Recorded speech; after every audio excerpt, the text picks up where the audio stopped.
इस न्यूमेरिकल में एक रस्सी दिया हुआ है यहाँ, ये रस्सी, और एक यहाँ पे एक पर्सन जो है वो रस्सी को खींच रहा है। तो क्वेश्चन क्या आता है कि अगर इस रस्सी को ये धीरे धीरे खींचे, मतलब फोर्स का धीरे धीरे वैल्यू ये बढ़ाए, पहले 1 न्यूटन लगाएगा, फिर 2 न्यूटन लगाएगा, फिर 3 न्यूटन लगाएगा, ऐसे फोर्स का ग्रेजुअली इंक्रीज कर रहा है वैल्यू धीरे धीरे। तो आपको बताना है, और ये बढ़ाते ही जा रहा है वैल्यू फोर्स का, तो आपको बताना है कि रस्सी कहाँ से टूटेगा। यहीं पे ए और 1 मतलब नीचे वाले पोर्शन पे ही कहीं टूट जाएगा कि यहाँ ऊपर से टूटेगा ये रस्सी, ये बताना है। दूसरा केस ये है कि अगर ये एक झटके से फोर्स लगाएगा, मतलब बहुत लार्ज फोर्स अगर लगा दिया ये सडनली, जैसे कि इम्पल्सिव फोर्स लगाते हैं, जैसे अचानक 100 न्यूटन लगा दिया ऐसे, तब रस्सी यहाँ से टूटेगा कि यहाँ से। दो क्वेश्चन, फर्स्ट क्वेश्चन क्या है कि ये जब स्लोली फोर्स इंक्रीज करेगा 1 न्यूटन से बढ़ाते बढ़ाते ऐसे, तब कहाँ से टूटेगा रस्सी, और ये अचानक से फोर्स इंक्रीज करेगा तो कहाँ से टूटेगा। क्या दोनों ये नीचे वाले ए पॉइंट से ही टूट जाएगा क्या, या किसी केस में ए आएगा, किसी केस में बी आएगा, या दोनों में बी आएगा। तो देखिए, जब ये धीरे धीरे फोर्स अप्लाई करेगा स्लोली, तो पहले 1 न्यूटन लगाया, फिर 2 न्यूटन। तो इसको समझने के लिए इस रस्सी को मैं यहाँ फिर से बनाया हूँ थोड़ा ऐसे मोटा करके रस्सी को। तो ये जब धीरे धीरे फोर्स इंक्रीज कर रहा है, सपोज इसका ब्रेकिंग फोर्स है 10 न्यूटन, मतलब 10 न्यूटन में ये रस्सी टूट जाएगा। 10 न्यूटन टेंशन जैसे ही आएगा तो ये रस्सी टूटने वाला है 10 न्यूटन से।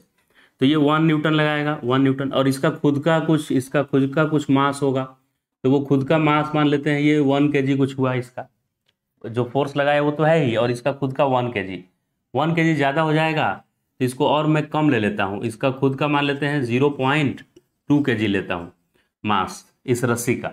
तो 0.2 kg लिए तो इसमें इसका वेट कितना होगा, mg के बराबर वेट होता है। तो 0.2 में 10 मल्टीप्लाई करेंगे तो 2 न्यूटन, तो इस खुद रस्सी का 2 न्यूटन हो गया वेट। लेकिन ये 2 न्यूटन वाला यहाँ पे टेंशन आएगा, यहाँ पे अगर बीच में पूछेंगे कि ये यहाँ पे कितना होगा, तो इसके नीचे तो एक ही केजी 0.1 ही केजी है ना, तो 0.1 केजी का वेट 0.1 इंटू 10 यानी 1 न्यूटन ही आएगा, 1 न्यूटन। तो जब ये यहाँ 1 न्यूटन लगाएगा तो इस पॉइंट पे टेंशन आ जाएगा ये 1 प्लस इस रस्सी का, ये 1 इसने लगाया एक्सटर्नल ने, अब प्लस इस रस्सी का 1 न्यूटन वेट, कुल मिला के यहाँ पे टेंशन 2 न्यूटन का आ जाएगा, 2 न्यूटन। और यहाँ पे यहाँ से यहाँ का रस्सी का वेट 2 न्यूटन था, और ये 1 इसने लगाया है तो यहाँ का 3 आ जाएगा, 3। तो जब ये 1 लगा रहा है तो यहाँ का तो टेंशन 1 ही है, लेकिन बीच वाले पॉइंट का हो जा रहा है 1 + 1 2, और ऊपर वाले पॉइंट का हो जा रहा है 1 और प्लस ये पूरा 2 यानी कि 3 न्यूटन हो जा रहा है, 3 न्यूटन। तो जब ये अभी तक रस्सी टूट नहीं रहा है, टूटने के लिए 10 न्यूटन चाहिए, तो जब ये भाई साहब लगाएंगे 1 से बढ़ा कर 7 मान लीजिए कर दिया ये 7, तो 7 धीरे धीरे इंक्रीज कर रहा है ना, तो यहाँ 7 हुआ तो यहाँ हो जाएगा 7 + 1 8, और यहाँ जाने में और इसका भी बढ़ जाएगा वेट, तो 8 + 1 9, यहाँ का क्या हो जाएगा 9। फिर ये भाई साहब कर दिए 8, बढ़ाते बढ़ाते कितना फोर्स कर दिए 8, तो ये 8 न्यूटन लगाए तो यहाँ पे टेंशन आ जाएगा 8 + 1 9, यहाँ का रस्सी टूटेगा क्या, नहीं, यहाँ तो 10 चाहिए तोड़ने के लिए रस्सी को। यहाँ पे लगाया 8 तो यहाँ का हो गया 9, लेकिन यहाँ का हो गया 10, जैसे ही 10 होगा ये रस्सी यहाँ से टूट जाएगा। तो इसने जब लगाया 8 न्यूटन का फोर्स, तो यहाँ तो इधर का टूटेगा नहीं, क्योंकि इधर 10 न्यूटन लगा ही नहीं है, 8 ही टेंशन होगा नीचे वाले पार्ट में, बीच वाले एकदम पार्ट पे हो जाएगा 9, और यहाँ 10 जैसे ही हुआ रस्सी टूट जाएगा। तो यानी ये जब धीरे धीरे फोर्स बढ़ाएगा अपना 1 2 3 4 5 6 7 8, तब ये रस्सी ऊपर से टूट जाएगा।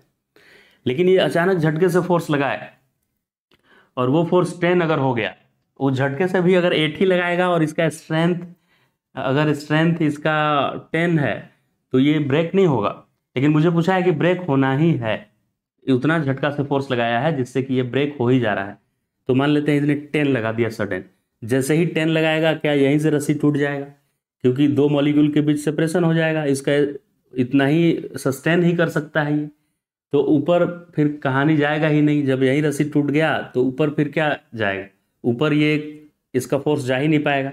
तो जब ये झटके से फोर्स लगाएगा तो रस्सी बेचारा यहीं से पहले ही टूट जाएगा, और जब धीरे धीरे फोर्स लगाएगा तो रस्सी ऊपर से टूटेगा। क्लियर हो गया ये।